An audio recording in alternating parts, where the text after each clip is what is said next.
Chaque jour, je reçois vraiment des individus, des téléphones pour vraiment me rencontrer, pour me tuer.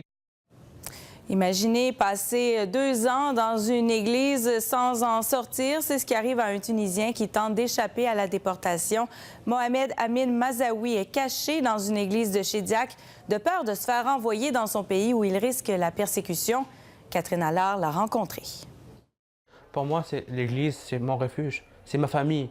Ces 4 murs représentent l'étendue du monde pour Mohamed Amin Mazaoui. Il y a 2 ans, face à un ordre de déportation, il a trouvé refuge dans cette église de Chédiac. Depuis, il n'en est jamais sorti. C'est mon monde maintenant. C'est un monde pour moi. Je réveille le matin tôt, je lis les livres, vraiment, j'écoute un peu de musique. Sa liberté, il l'a échangée contre un sentiment de sécurité. La mort, pour moi, elle m'attendait dans le rond-point.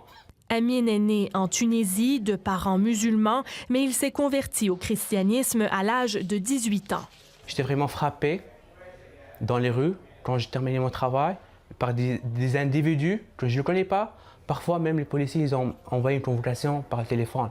Ils n'ont pas le droit de faire ça. En 2011, pour échapper à la persécution, il est venu au Canada avec des amis chrétiens qu'il considère comme sa propre famille. Leurs dossiers d'immigration ont été présentés ensemble. Ceux des amis ont été acceptés, mais pas celui d'Amin. On a déjà la même cité, la même ville, la même église, tout vraiment les mêmes. Même les documents, tu vois. Pourquoi est-ce que ça, c'est vraiment justice ou injustice? Depuis, il se bat pour obtenir le droit de demeurer au Canada. Une lutte interminable qui lui a volé une partie de sa vie. J'ai éliminé le sentiment que je suis seul. Ça fait presque les premiers 2 mois, mais après, j'ai réalisé non, je ne suis pas seul. Il faut vraiment changer, et ça va venir, ça va vraiment... Je vais avoir my freedom.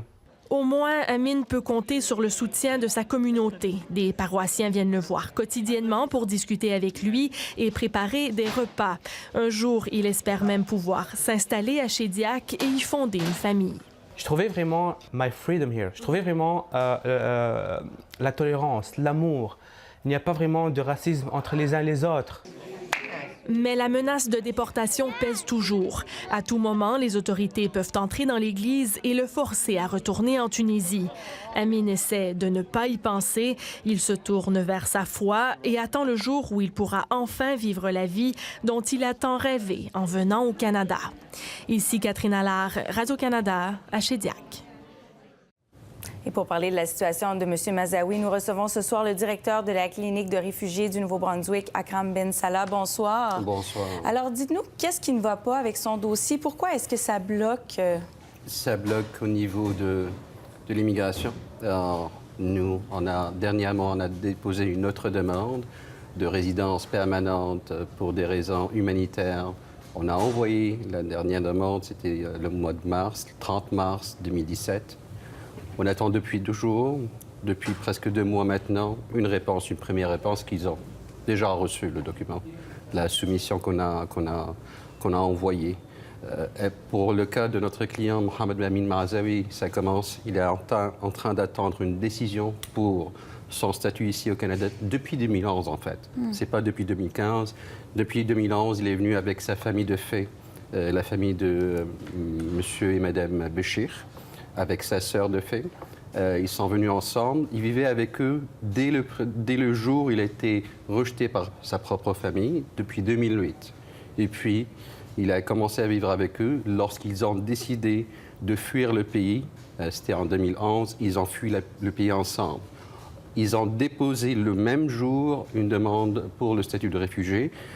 Malheureusement, parce qu'en Tunisie, ce n'est pas légal d'adopter un enfant. Donc, les 2 demandes ont été déposées le même jour, mais séparément.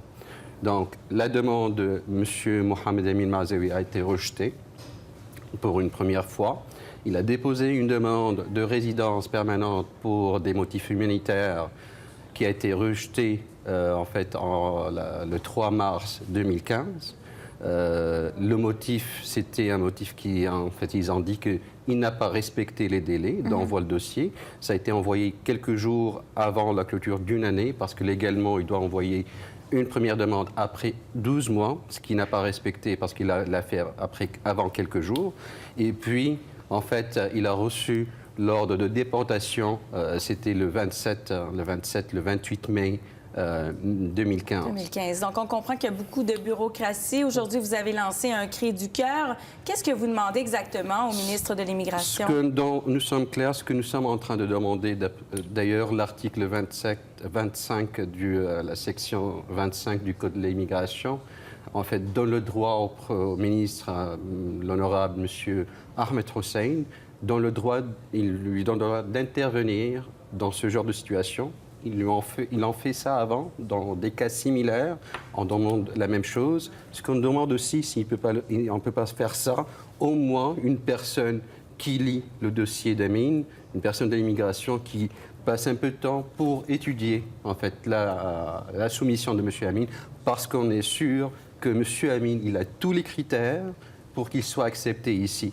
En tant que résident permanent ici au Canada. Dernière question, rapidement. Là, aujourd'hui, maintenant, tout le monde sait qu'il est dans l'Église. Vous ne craignez pas justement que les autorités aillent le chercher?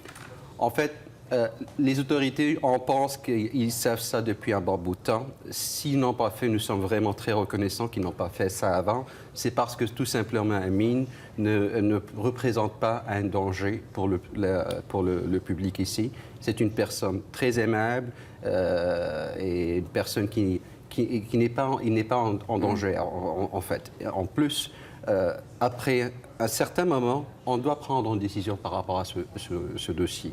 On doit passer en avant, on doit risquer ça, parce qu'il ne peut pas passer toute sa vie ici, entre quatre murs. Il est déjà là-bas depuis 2 années maintenant. Il est venu au Canada, il avait 28 ans. Maintenant, il a 33 ans. Est-ce qu'on va attendre 5 autres années pour avoir une décision? Donc, c'est pour cette raison qu'on a pris ce risque. Et on espère que l'honorable monsieur le ministre de l'Immigration entendra votre message. Entendra notre message et octroie la résidence permanente pour notre client, M. Mohamed Amin Mazaoui. Merci beaucoup d'avoir été avec nous ce soir. Merci.